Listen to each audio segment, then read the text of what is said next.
Sziasztok! Kis Balázs István vagyok, a Fűtőfolyamat Magyarország Kft-től, és itt vagyunk éppen Debrecenben, kedves ügyfeleinknél, Vilványi Csabinál, akik nagyságrendileg ugye 3 éve Így voltak van, pontosan 3. kivitelezésünk, szuper, és hát eljöttünk, hogy megkérdezzük önök a tapasztalatok. Úgyhogy néhány kérdést szeretnék hozzáfűzni. Csabikám, először is az lenne a kérdésem, hogy kérlek mesélj egy picit arról, hogy milyen szigeteléssel bír az ingatlan. Hát első körben homlokzati szigetelésről beszélünk, az pedig 15 centi vastagságban, és van 25 centi mennyezet. 25 fönt, aha. Így van, és van 15 centi ajzat szigetelésünk. Lent is 15. Aha, és a nyilászárók? Azok 3 rétegű Hőszigetek. így van, a mai dolgoknak megfelelően. Szóval alaposabb körbe vagytok szigetelni. Így van, pontosan. Nagyszerű. Jó.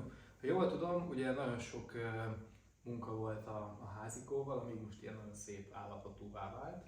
Meg is csodáltuk kint, hogy mennyire szép az épület, ugyanis amikor még itt voltunk, akkor ez teljesen másképp nézett ki. És a tavalyi, tehát az idei szezon az, amit mondjuk, hogy igazából a teljes szigeteléssel és mindenféle egyéb ilyen nyilászáró nyitogatások, szellőztetések, egyéb dolgok nélkül egyébként végigfűtöttetek. Ugye azt lehet mondani, hogy az már egy olyan teli szezon volt, ahol mondjuk már ténylegesen tudunk egy ilyen Pontosan. pontos szerkezetű és egyébként megbeszélni. Szuper.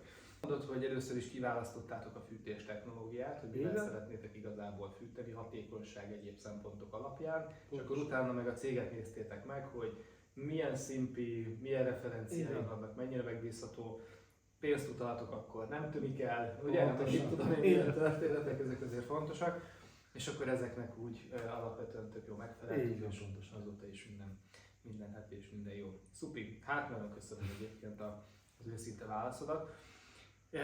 Illetve hát így csak így érdeklődésképpen, hogy amúgy milyen meleget csináltok itthon? Nekem meleg. Aha.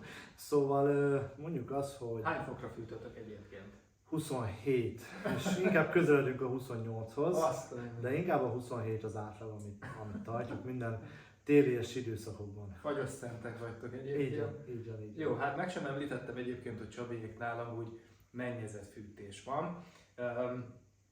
Mi a tapasztalat a mennyezetfűtéssel kapcsolatban? Ugye alapvetően egész szerkezetileg átmelegíti az épületet, ahogy erről egyébként szoktunk igen, beszélni? Egyébként teljes mértékben kell neki, ha őszinte akarok lenni, kell neki egy bizonyos idő, amikor elkezd dolgozni, és utána pedig ez teljes mértékben egy komfortos fűtésnek mondhatjuk ezt. Most ezt úgy kell érteni az első percekben, hogyha hagyjuk kihűlni a házat, ami egyébként nem jó dolog, és hogyha hagyjuk kihűlni ezt a házat, akkor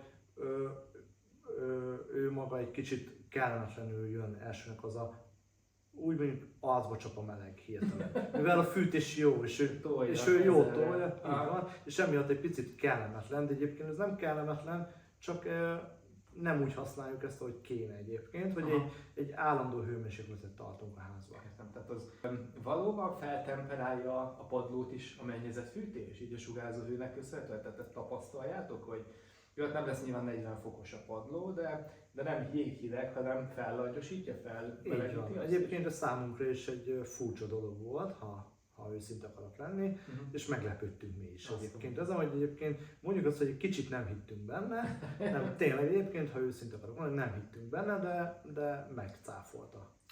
A technológia megcáfolta ezt a dolgot. Na hát tök jó, örülök neki. A rendszernek a sajátossága az, hogy nem egy helyen méri a hőmérsékletet, mint a legtöbb régi, mondjuk gázfűtés rendszer, hogy a nappaliban volt egy termosztát, aztán minden ahhoz igazodott, hol hűvösebb, hol melegebb volt egyébként, hanem helységenként van, légterenként általában a szabályozás.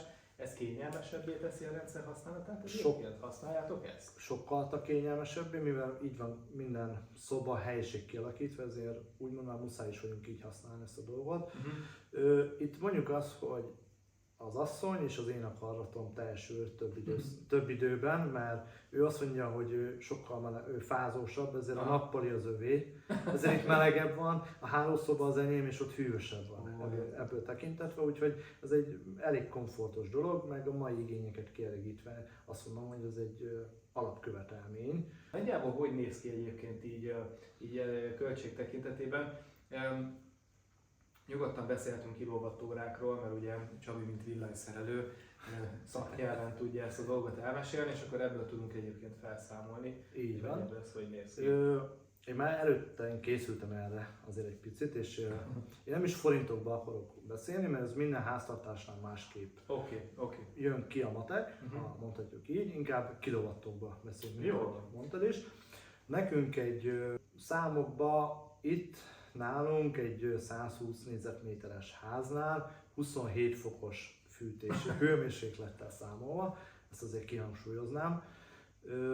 Nekünk egy 2500 kW per óra jön ki egy szezonra, az mondjuk azt egy 6 hónapos fűtési időszak, egy októbertől március végéig terjedő időszak. Ez mondjuk azt, hogy októbertől 1-2 fokos hőemelésre vesz tekintetben. Átlagoljuk egyébként. Átlagoljuk akkor 2500 kW per óra. Világos. Hát ez most, hogyha a rezsicsökkentésen felüli árakat tekintjük egyébként, ugye? Így van. Tehát mondjuk 71,5 forinttal nézzük. 180 000 forint körül. Szó, igen. 180 000 forint körül. Azt leosztjuk, hát körülbelül valahol, leosztjuk 6 hónappal, akkor az havi 30 fűtés szezonban. Tehát azt lehet mondani, hogy egy 120 négyzetméteres ingatlannak a mennyezet fűtése havi 30 000-ből kijön. Pontosan. Hogyha ezt mondjuk 12 hónapra elosztjuk, mert általánydíjat fizetünk, akkor nagyjából 15 000 havonta. Így van. Akkor ez egy vállalható, ugye? Teljes mértékben. Jó. Egy 1-től 10-es skálán miféle elégedettséggel bírtok így az irányomban, meg így összességében minden tekintetében? A fűtés, vagy a cégre gondolsz? Hát mondjuk jó, hát akkor vegyük ketté egyébként. Vegyük ketté. Értékelmessük a céget, akkor jó? Köszönöm, jó? Én azt mondanám, hogy csillagos 5-ször 11 ponttal megjutalmaznám a céget egyébként. Teljes mértékben, mert tényleg elégedett voltam minden tekintetben felétek. Negatívan vagy pozitívan csalódtatok? Teljes mértékben pozitívan. Pozitívan. Tehát az elvárásokon felül teljesített. Így van. Tehát voltak aggodalmak, hogy hideg lesz a padló, hogy mit tudom én, mert azt mondtad, hogy azért így ezzel kapcsolatban Így van. kétkedtetek, hogy akkor valóban, ez csak egy legenda egyébként, hogy mondjuk így melegíti a padlót, de valóban melegíti. Valójában tudja melegíteni. Oké. És nincsenek havi 100 000-es villanyszámlák. Egyáltalán nincsenek. Kell meg is tudom mutatni, szóval tényleg nincsenek. Elhiszük egyébként. Jó, nagyon szépen köszönöm. És az lenne még a kérdésem így utólag, így zárószónak, hogy kinek ajánlanál minket elsősorban? Egyébként bárkinek is, ha azt vesszük, de egyébként magánembereknek egyébként első körben, mert egyébként egy költséghatékony fűtési rendszer, egy technológia egyébként ez valójában. Szóval lehet spórolni vele. Tehát már úgy gondolod, hogy mondjuk egy komplett gázfűtés rendszerhez képest, vagy ilyesmi? Ki tudja váltani. Beruházás költség tekintetében is jóval kedvezőbb? Kedvezőbb tud lenni, így van. Világos? Akár időben. Meg havi fűtés költség szempontjából. Jó, hát akkor nagyon szépen köszönöm. Igazából ennyit szerettem volna így jól kiforgatva téged átbeszélni, úgyhogy itt voltunk Debrecenben, jelentkezünk majd még máshonnan is, és nagyon köszönjük a vendéget. Én köszönöm szépen. Örülünk, hogy mindennel elégedettek vagytok. Én örülök neki. Csabikám vagyok. Köszönöm szépen. Sziasztok! Szia.